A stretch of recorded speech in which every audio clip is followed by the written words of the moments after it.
morning. Morning. Congratulations on your new show, which debuts today. Yeah, thank you. I'm really curious. I was talking to Sarah, your co-star, and she mentioned the fact that, and I didn't know from based on the first episode, but the idea was that basically you guys were acting as if you were speaking French, but that we were hearing it as English. Right. Well, basically, it's like we are communicating in French, but it's being translated through your speakers in English as opposed to it being in subtitles. So nice. Yeah. But you'll see signs in French, and, the occasional. Well, the newspaper was in French. Like that. Yeah. Read it on Well, the sign, too. It's something we don't see a lot of because we haven't had a lot of shows coming from Quebec to the English market. What's it like playing in Montreal and actually capturing the spirit of Montreal in the show? It's a huge character in the show, to showcase that city. I haven't seen it on Canadian TV in a really long time, and we really used we used pretty much every neighborhood. We shot in Old Port, we were on Hochelaga, we were NDG, all over the place, so we really showcased the city. That's cool. And it looks beautiful. I mean, like you said, it's a character. It's something different there. It's shot a little different. It's really something interesting. I'm proud to be a part of it. That's cool. So, in terms of your relationship, when things start out, they're a little rocky, I guess you could say. What do you think how would your characters describe the other person? Yeah. Well, for me, I'm a city street cop, and I feel like I know the streets I do know the streets like the back of my hand. He's a small town cop, so for me, he's like a kind of a Scooby-Doo kind of, to me. He's kind of like, but that's my interpretation of him.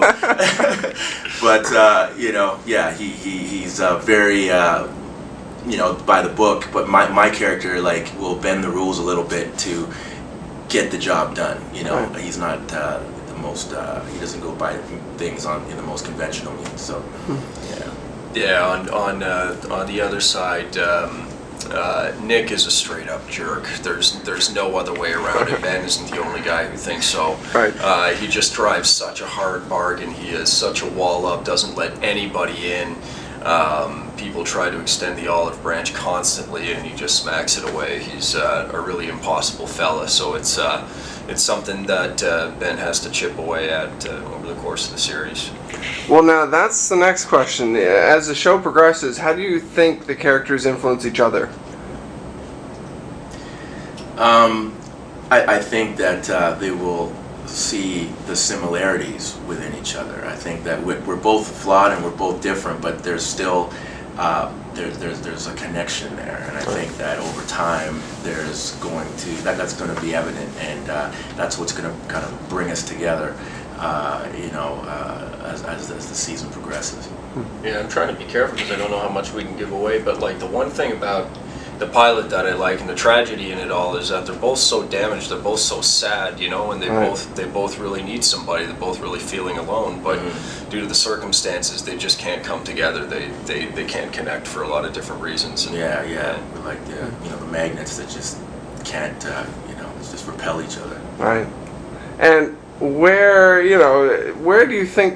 can you tell us that the show takes us across these episodes?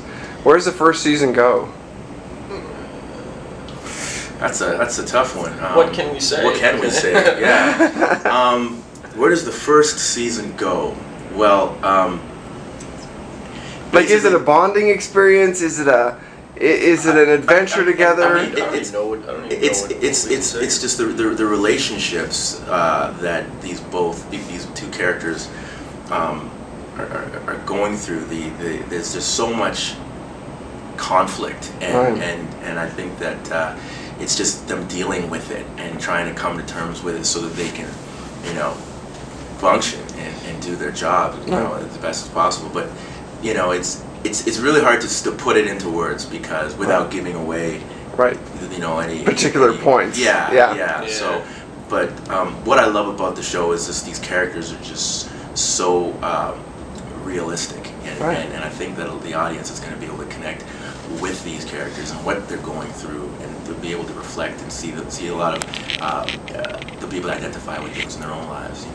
They'll either know somebody that has gone through some of this stuff, or they've gone through it themselves. Yeah, I guess if you look at it just from a police work standpoint, I guess simply put, police work is work that nobody else can handle, nobody else Right. wants to do. Whenever a situation gets to be too much or too intense, you call the cops, right? Right.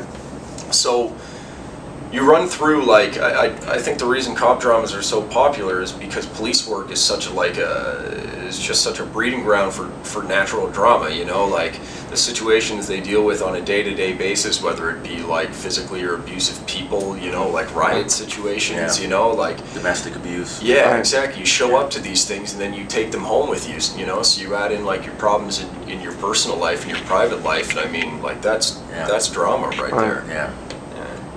What was it like jumping into the role of cops? You know, what kind of training did you go through? Oh, well, the Montreal Police Department were extremely generous and supportive, and they put together a boot camp for us. And Oh, really? We did ride-alongs, and Jared's got a great story of his ride-along, and Well, then you responded to a shooting. I so responded got to your a shot. Really? yeah. It wasn't a fatality, but Wow. it was exciting to say the least. Yeah, you know, the simulations. We learned a lot in simulations, and the stuff that we learned could really, you know, save our lives. You know, Right. been in situations where I just thought about what I learned in the simulation. I was like, oh, okay, don't reach for anything. Right. You know, if the cop says, put your hands where I can see them. Right.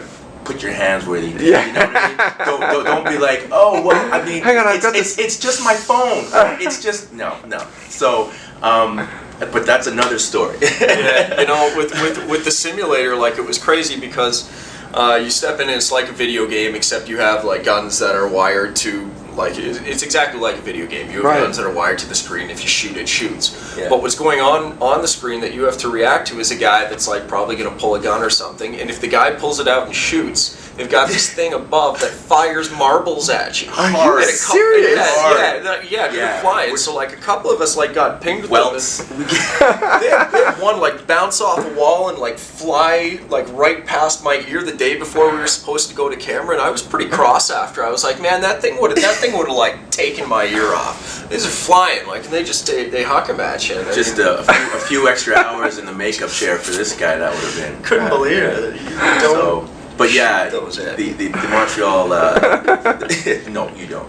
But yeah, the Montreal police were very amazing and supportive, and yeah, they really helped us just to kind of get our bearings, you know. Yeah, and ultimately we aim to do well by them. So Yeah. That's cool. Well, I mean, I think the show represents what I would at least imagine represents the real side of kind of that stuff. I mean, early on we see your character going up against, you know, issues internally, I guess you could say. yeah. You know, throughout the series, what was the most fun about making the show? Oh well, there's so many great moments throughout this process. I mean, our camera car days were a lot of fun. Oh, really? Yeah, Those were the best those days, were the best days. I say we both definitely agree on that. You know, and yeah, the fact that, you know, Jared and I get along so well. You know, you're sitting in a car for hours all day. You know, and we just find ways to entertain ourselves. We had a great blooper reel at our wrap party. They put together some great footage of us in there, and yeah. Yeah, I'll tell you about the team that we've got on this show too. It's about 8 or 10 main cast, and you got all our trailers in a line, and no one's ever in their trailer. Even when it's cold, no one's ever in there. We're all hanging out outside, you know, like goofing around and stuff. Like we're always hanging out, you know. And if we get a night where all the Toronto actors are in town too, we go the distance those Yeah. nights. Those are late nights. We you know, just have a hard time saying goodbye to Don't each want other. it, don't You know, want it. we'll stay up till the sun comes up. Yeah. You know, and great cast, just top shelf. Maxime Roy, Milan Denrovic, Dan Pechenevich, Conrad Pla, Bruce Ramsey. Vince Antoine, Vince Tyler Antoine, Hines, Tyler Victor Hines. Cornfoot, Yeah. Laurent Sleboeuf. Amazing. Yeah. Cool. Tatiana Jones. I mean, it was just a stellar cast and a stellar script. You know, to be able to chew the words that Bruce Smith has written for us, who's also our showrunner. Right. It was just a dream come true. You know, it was amazing. It was just incredible. And Louis Charquette, our director, was just amazing. Right. Fantastic. Well, I'm looking forward then to season 2 as Yeah. well. I hope you guys get to team up for that. Fingers crossed. Yeah, eh? your lips to God's ears, as I always say. Awesome. Well, thank you very much. Thank you. Thank you.